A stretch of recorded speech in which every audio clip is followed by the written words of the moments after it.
Thank you, Mr. Hegseth. Senator Warren. Thank you, Mr. Chairman, and Mr. Hegseth, thank you. Thank you for your service. So if you're confirmed as Secretary of Defense, you will oversee our military, including about 250,000 women who currently serve on active duty in the Army, the Navy, the Air Force, the Space Forces, and the Marines. And I have serious concerns that your behavior toward women disqualifies you from serving in this role. Now, I've been trying to get answers from you for quite some time on this. You haven't wanted to meet or to answer any of my questions, so we'll just have to do it here and dive in. I want to pick up on some of the questions asked by Senators Shaheen and Gillibrand and Hirono, and I just want to make sure we have a list of some of the facts that I think are undisputed. I'm not going to talk about anonymous sources. I'm just going to quote you directly. We've got the video. We've got it in print. So going back to January 2013, you told a Fox News interviewer that women in the military simply couldn't measure up to men in the military, saying that allowing women to serve in combat roles would force the military to lower the bar. You picked up on that same theme in 2015, making remarks on Fox News, referring to women in combat as, quote, it would erode standards. June 2024, you said on Ben Shapiro's podcast, quote, women shouldn't be in combat at all. And then, of course, we've talked about it in 2024, you published a book, and you say on page 26 of your book, we need moms, but not in the military, especially in combat units. Page 48 of your book, you claim that women should not be in combat roles, because men are distracted by women. And then 10 weeks ago, you appeared on the Sean Ryan show and said, I'm straight up just saying we should not have women in combat roles. Now, I presume you recall making all these statements? Senator, I'm not familiar with the article you're pointing to in 2013, but it underscores my argument completely, because in that 2013 argument, I was talking about standards. Standards are what it's always been about, Senator. Let's not have this same fight always been about, Senator. I've quoted you directly. We've got the video. We're happy to show it.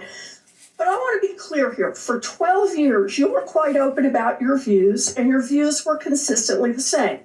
Women are inferior soldiers, sailors, Marines, airmen, and guardians. And in case anyone missed the point, and these are your words from 10 weeks ago, women absolutely straight up should not be permitted to serve in combat. And I notice on each of these quotes, those are said without qualification. It's not by how much you can lift or how fast you can run. They don't belong in combat, period, or your words, straight up.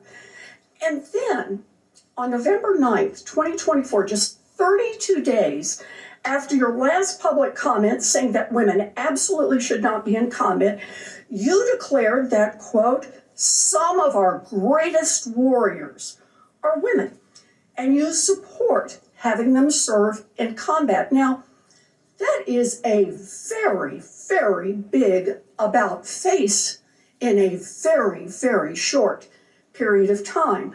So help me understand, Mr. Hegseth, what extraordinary event happened in that 32-day period that made you change the core values you had expressed for the preceding 12 years?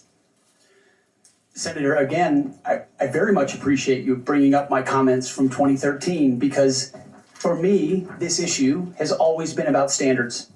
And unfortunately, because of some of the people that have been in political power for the last 4 years, priorities other than standards, lethality, and meritocracy have driven decision-making. I'm quoting you from the podcast.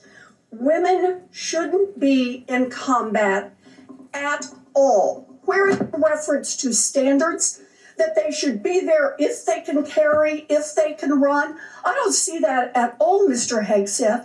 What I see is that there's a 32-day period in which you suddenly have another description about your views of women in the military. And I just want to know, what changed in the 32 days that the song you sang is not the song you come in here today to sing? Senator, the concerns I have and the concerns that many have had, especially in ground combat units, is that in pursuit of certain percentages or quotas, standards have been changed. And that makes the combat more But difficult let me make a for everybody suggestion about involved. what happened in that 32 days. You got a nomination from President Trump. Now, I've heard of deathbed conversions, but this is the first time I've heard of a nomination conversion.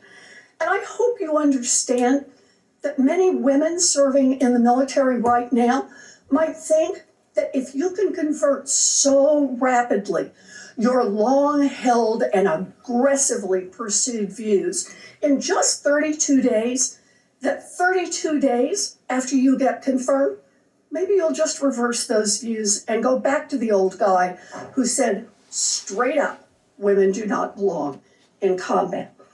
Now, Mr. Hegseth, you have written that after they retire, generals should be banned from working for the defense industry for 10 years. You and I agree on the corrosive effects of the revolving door between the Pentagon and defense contractors. It's something I would have liked to talk to you about if you'd come and been willing to visit with me. But the question I have for you on this is, will you put your money where your mouth is and agree that when you leave this job, you will not work for the defense industry for 10 years? Senator, it's not even a question I've thought about because You can it's think not about it one right now. It's not one, my motivation for this job I understand has never that. I been just about need what a could yes or no conceivably here. come next. Time is short. I just need a yes or no. I would consult with the president about what the policy should be In at the Defense other Department. words, you're quite sure that every general who serves should not go directly into the defense industry for 10 years. You're not willing to make that same pledge? I'm not a general, Senator.